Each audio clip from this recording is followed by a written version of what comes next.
신촌 세브란스 병원 한 의사의 간증문을 보았습니다. 한 부인이 쌍둥이를 출산했습니다. 여자의 아이였습니다. 그런데 두 아이의 몸이 분리된 것이 아니고 가슴과 배가 붙어 있습니다. 샴 쌍둥이라 불리지죠. 아주 기형적인 쌍둥이였습니다. 세브란스 병원 의료팀에서 이 쌍둥이 아이를, 즉 몸이 붙어 있는 이 쌍둥이에 대해서 정밀 검사를 했습니다. 검사 결과 심장 그리고 소화 기능은 모두 2개씩 다 있는데 간은 하나밖에 없다라는 겁니다. 팔다리도 각각 2씩 다 붙어 있었습니다. 이대로 그냥 두었다가는 영락없이 죽게 되는 겁니다. 수술을 해도 성공할 확률이 20%도 안 되는 겁니다. 이 아이를 두고서 이 간증문을 쓴 의사 선생님이 기도하기 시작합니다. 하나님 앞에 기도합니다. 하나님, 어떻게 할까요? 수술을 해도 살 가망이 그렇게 없고 수술하지 않고 그냥 내버려 두면 죽을 수밖에 없는데 이제 태어난 지 며칠밖에 안 되는 이 아이를, 피덩이 같은 아이를 우리가 어떻게 해야 할까요? 이 문제를 두고 하나님 앞에 기도하기 시작했습니다. 그렇게 기도하다가 기도하는 중에 잠언 16장 9절 말씀이 떠올랐습니다. 잠언 16장 9절. 사람이 마음으로 자기의 길을 계획할지라도 그의 걸음을 인도하시는 이는 여호와시니라. 그 말씀을 붙들고 결단을 내립니다.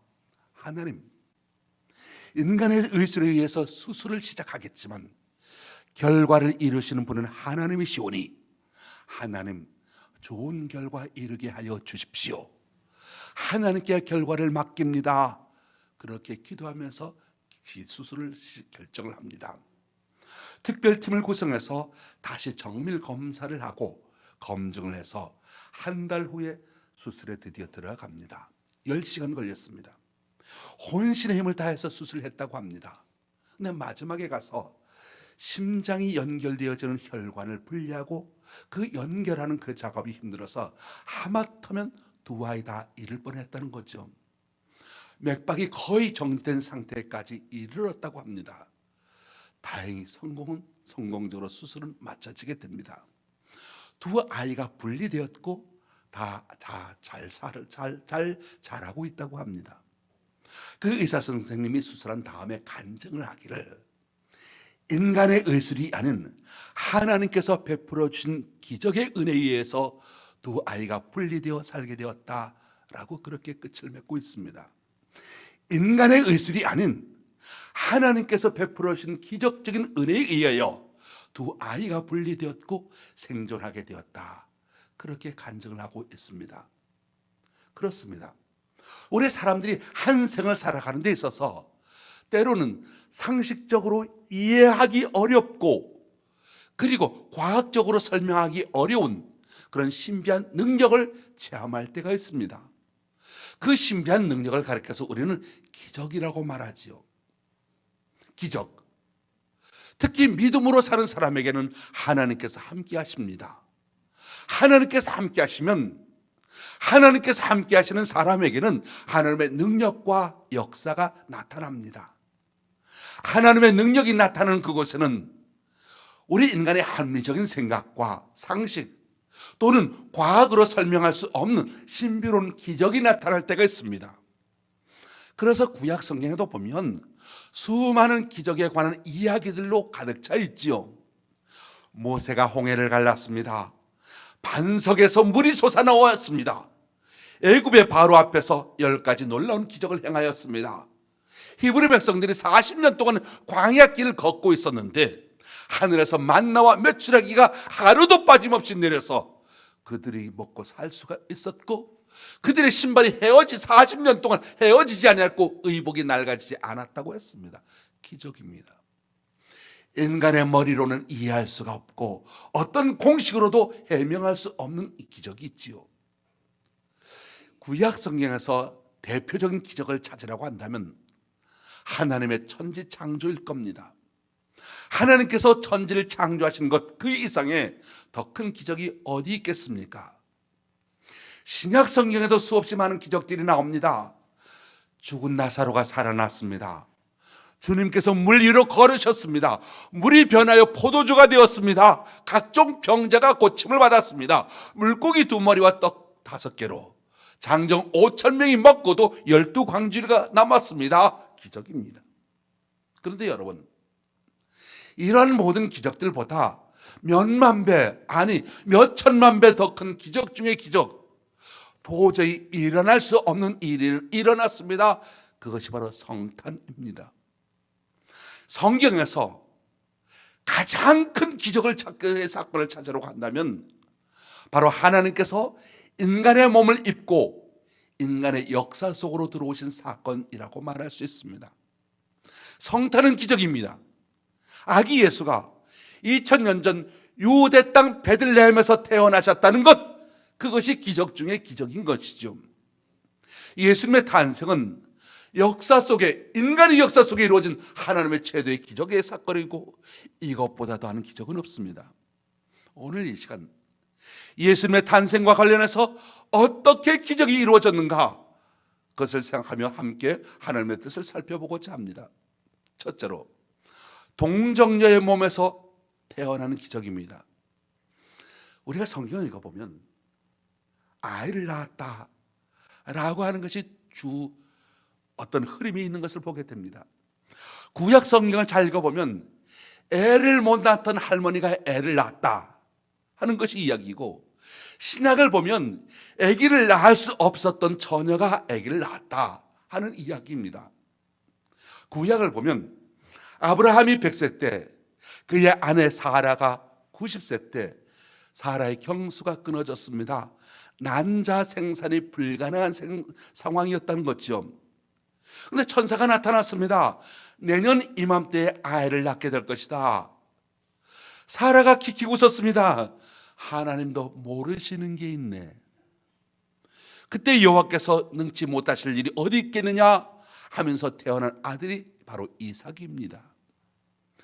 마누아는 아내가 잉태할 수 없는 상황에서 천사가 내년 이맘때 아들을 낳을 것이다. 그래서 태어난 아이가 바로 삼손입니다. 한나가 기도했습니다. 그리고 1년 후에 아들을 얻었습니다. 사무엘입니다. 마지막 선지자 세례 요한, 그의 아버지 사가랴였죠. 늙은 제사장 사가랴가 아들을 낳을 것이다. 천사가 1년 전에 예고를 해줍니다. 이 사가랴가 속으로 웃었습니다. 나도 늙고 아내도 늙었는데 무슨 아이를 갖겠느냐는 겁니다. 하나님의 말씀을 믿지 못했던 거죠. 어떻게 되었겠습니까? 사가랴는 세례 요한이 태어날 때까지 벙어리로 살아야 했습니다. 무슨 말이냐면 하나님의 기적을 못 믿고 불신앙의 말을 하면서 살아가기보다는 차라리 벙어리가 되어라, 그것이 하나님의 뜻이었다는 겁니다. 그래서 태어난 아이가 바로 세례 요한이 있지 않습니까? 오늘 본문도 한 아이의 탄생을 말합니다. 한 분의 천사가 요셉과 마리아에게 나타났습니다. 특별히 마리아에게 보라, 내가 잉태하여 아들을 낳으리니 그 이름을 예수라 하라 말씀하십니다. 이 말을 들은 마리아는 깜짝 놀랐습니다. 그리고 말하기를 나는 남자를 알지 못하는데 어찌 이 일이 있을 수 있겠느냐는 겁니다. 천사가 또 말합니다.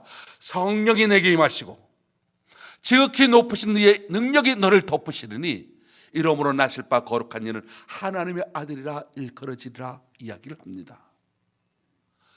마리아가 아기를 잉태한 건 결혼했기에 남자와의 관계를 통해서, 결혼 관계를 통해서 잉태하는 것이 아니었습니다. 하나님의 능력에 의해서 성령으로 잉태된 것이었습니다.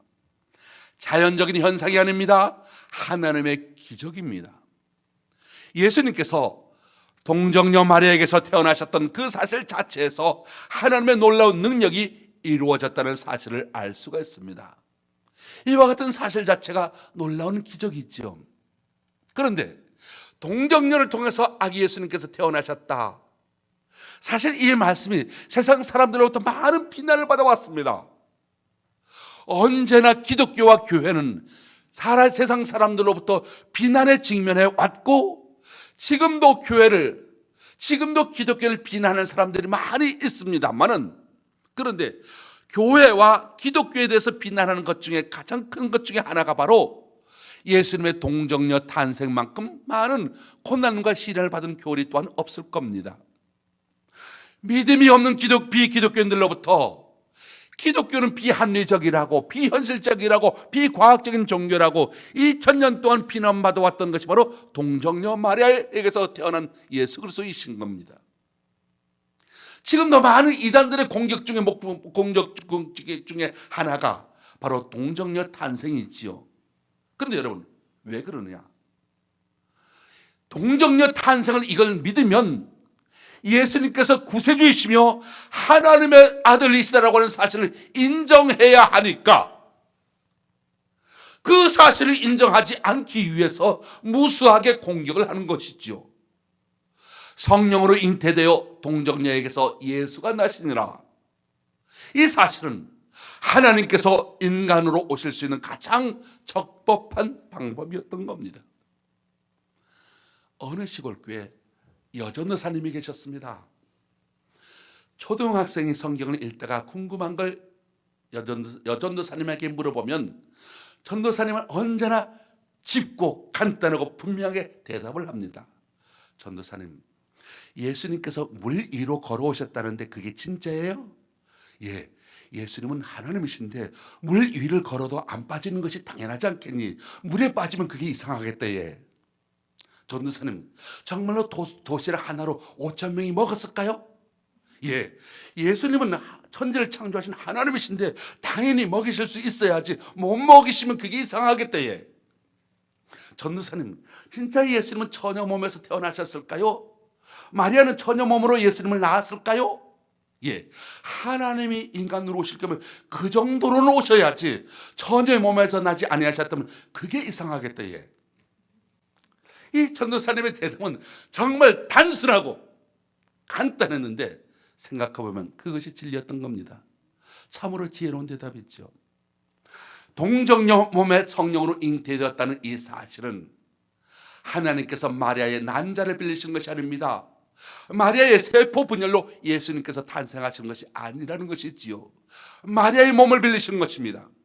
아담의 피가 예수님에게 전혀 흘러 들어갈 수 없는 절묘한 방법이 바로 동정녀 탄생인 겁니다.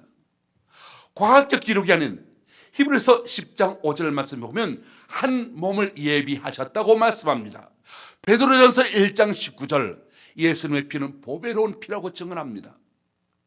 동정녀에서 태어나셨다. 이 동정녀 탄생은 어떤 설명적인 대상이나 증명을 요구하는 대상이 아닙니다. 그냥 믿음의 대상일 뿐이라는 것이죠. 그냥 믿어야 한다는 겁니다. 따지지 말고 믿으라는 것이죠. 왜? 성경에 그렇게 기록되어 있기 때문입니다. 여러분, 우리가 하나님께서 천지를 창조하셨습니다. 하나님께서 천지를 창조하셨다는 이 사실을 믿을진데 처녀의 몸에서 예수님이 탄생했다, 이게 안 믿어질 이유가 있겠습니까? 예, 그게 아니면 더 이상하겠다. 야, 하나님께서 영원 전부터 살아계시고 오늘도 살아계신다. 하나님께서 영원 전부터 살아계시고 그리고 지금도 살아계신다. 이 사실을 믿어지십니까? 믿어지잖아요. 믿으면 알게 되잖아요. 이걸 증명하고 알아서 믿겠다는 건 성경을 부인하는 겁니다. 성경에는 많은 기적의 내용들을 보면 같은 기적이 계속 반복해서 일어나는 것들을 보게 됩니다. 예를 들면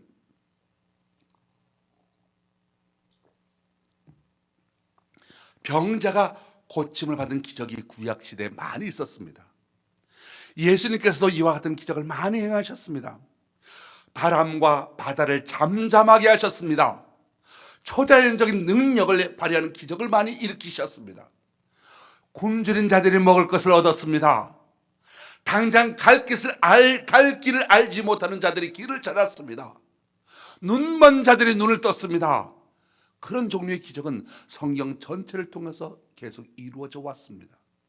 그런데 처녀의 몸에서 한 아이가 태어나는 기적은 한 번밖에 없습니다. 예수님께서 탄생하실 때 한 번밖에 없었다는 것입니다. 이 사실은 무엇을 의미합니까?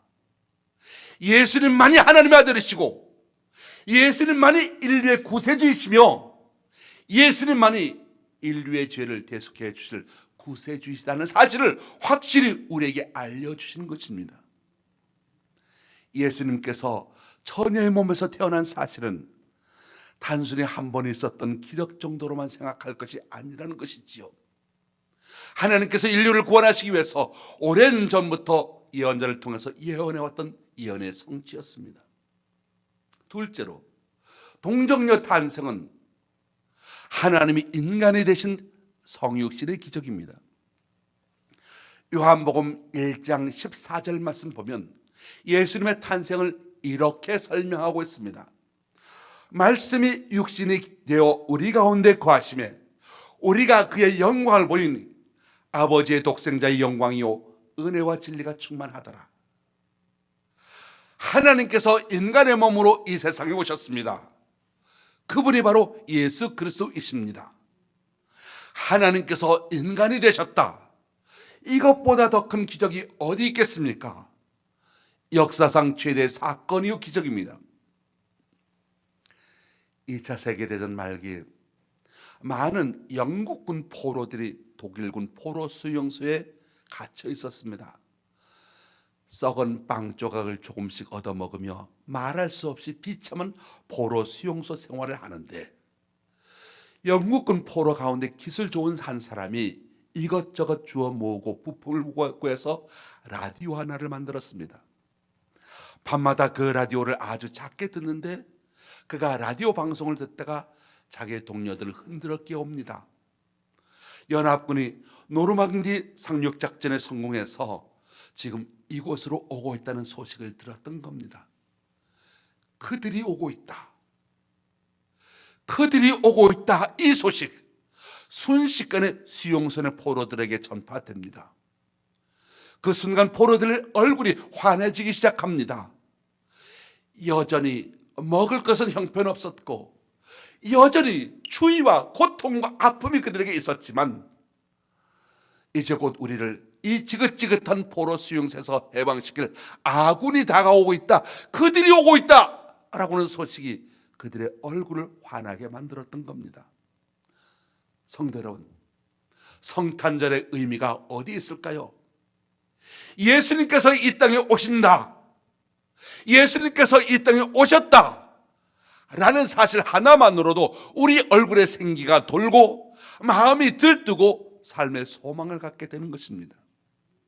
여전히 가난하고 여전히 병들고 여전히 힘든 인생을 살아가고 있지만 이제 메시아이신 예수님 그분께서 이 땅에 오시니 구원의 날, 해방의 날이 곧 도래하게 될 것이다.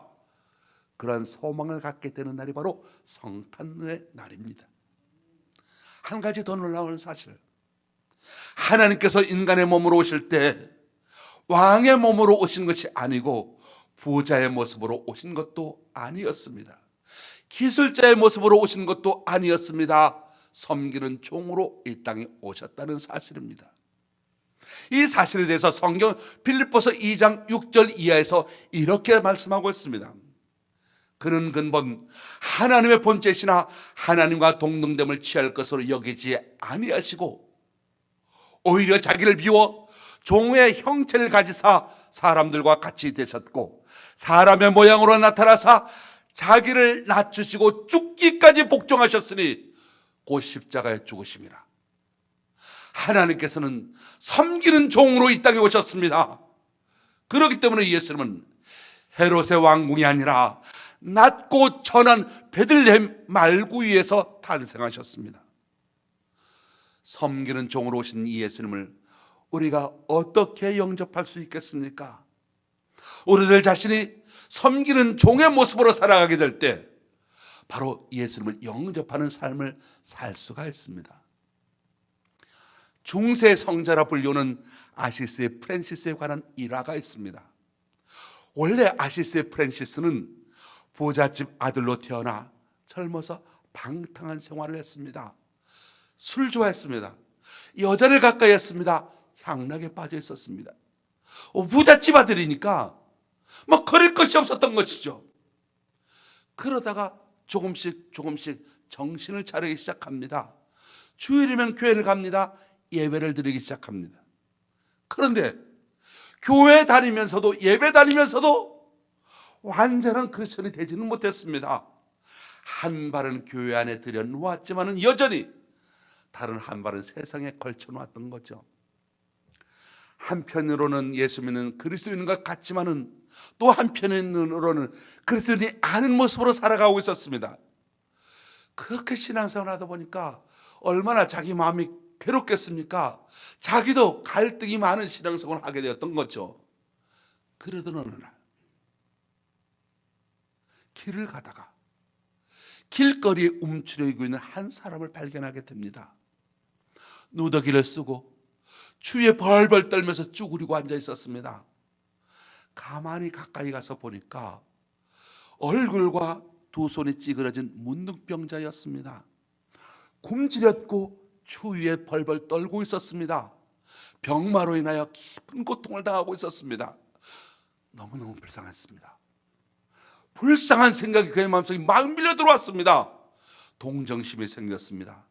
자기도 모르게 그 문둥병자를 끌어안게 됩니다.